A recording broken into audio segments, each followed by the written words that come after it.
The two men developed a way for all the computer networks to communicate. It's been described as the handshake that introduces computers to each other. They also came up with a new word for what they were doing. Bob Kahn and I wrote this first paper describing a protocol for packet network intercommunication. And so internetworking was the term that was used, but it was so clumsy. Bob Kahn called the project interneting, and eventually we started to refer to the object that we were building as the internet. Computers were still large, roughly the size of industrial refrigeration units. The only people who could afford them were large corporations, universities, and the military. But as they were manufactured to be smaller and smaller, personal computers began to take off, and so did the internet for the user at home. Probably 1981, I bought a PC and tried to get it hooked up to a modem, and it was really complicated, really difficult. But there still was something magical about the idea that I was, sitting at a computer connecting to people and ideas all over the world.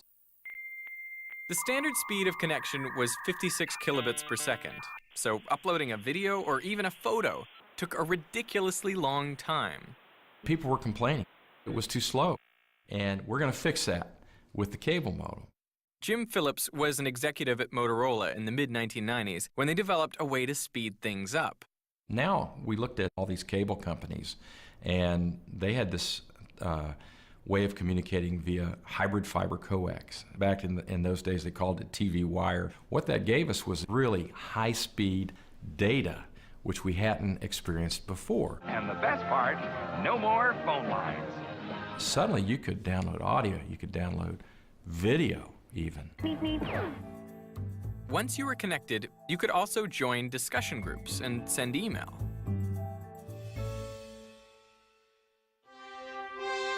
One dial-up service rose to the top. AOL, America Online. Welcome. You've got mail. It took millions of Americans online for the first time. The mission of AOL in the early days was to create a service that was easy to use, useful, fun, and affordable.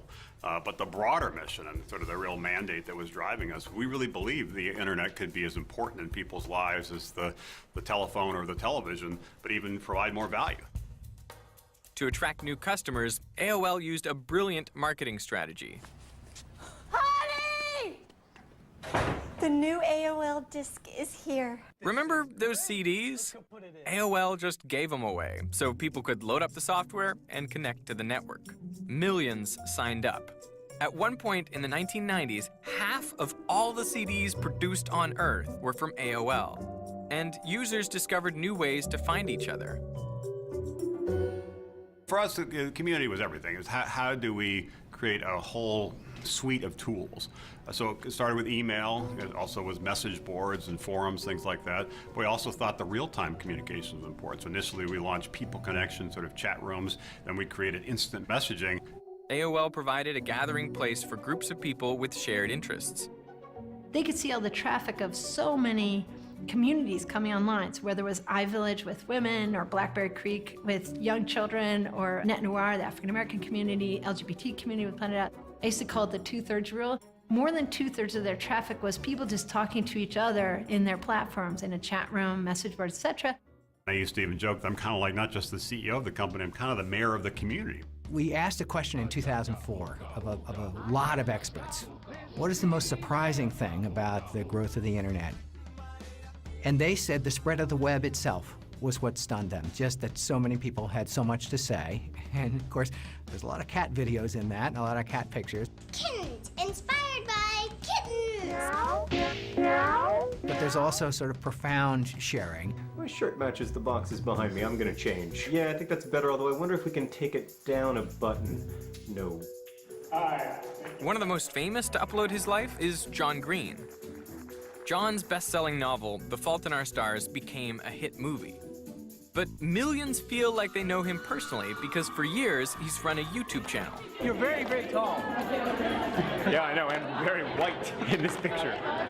Including this one, which is enormously popular with his brother Hank.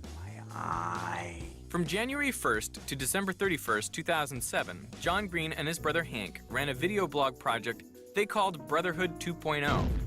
Every day for the entire year, the brothers sent each other videos. Don't you know the whole world's already gone and reserved a copy at Amazon? How many more books could you sell?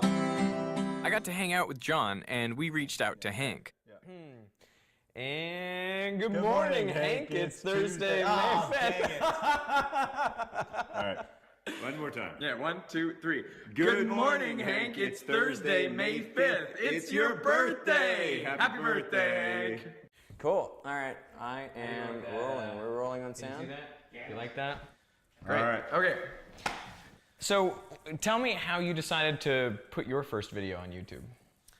So late in 2006, my brother and I were talking on AOL Instant Messenger, and we were talking about how we never saw each other and we never talked on the phone. We only communicated textually. And we got this idea over Instant Messenger to stop communicating textually and only to communicate via videos that we made back and forth to each other every day. That was early. That was early days. Did you realize what you were doing at that point? No. What was your No. expectation for the project?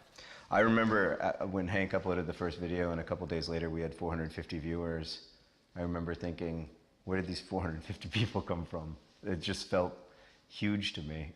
It was astonishing that you could reach people so directly. Off topic, but at the state fair, turkey legs are just so delicious. I wonder if velociraptor legs are good. Morning, Hank. It's Tuesday. Today's video is like nothing you ever bought at IKEA. It comes to you in only 2 parts. The Green Brothers' daily vlogs began to gather a massive audience, and theirs was one of the first big channels on YouTube, leading the way to the birth of a YouTube nation. Hi. Hi. Hi, everyone. Buongiorno. I love you. I mean, watch my channel. The brothers also set off a relay race of memorable virtual moments. By the end of this song. Sit down. Johnny, that really hurt. Yes, we can. Double rainbow. What does this mean? Hi guys, so this is my first video blog. Once the term social media was created, I guess I'll just do this. there was clarity that we were living in a world where the internet was of the people, by the people, Hi, everybody. and for the people. We're all working hard to make this an awesome year for other people. This is your time. This is my time. It's our time. Get to it. The year was 2014. Ebola was in the news daily, and nearly 3 billion people were now on the internet. At that time, the ALS Ice Bucket Challenge was traveling the web at warp speed. We are taking the Ice Bucket Challenge from Fluffy. The online campaign went a little something like this. I am accepting the ALS Ice Bucket Challenge. Either you or someone you knew poured a cold bucket of water over your head. You then made a donation to the ALS organization and also nominated someone else to then pour a bucket of water over their head. Ice Bucket Challenge. I accept the challenge. Challenge accepted. The viral campaign was an effort to eradicate Lou Gehrig's disease. It also may have underscored the look at me and narcissistic culture that had begun to emerge online. More than 2 million people posted videos of themselves accepting the challenge. The Ice Bucket Challenge raised more than $115 million in just 6 weeks. It was, and still is, the apex of using social media for a cause.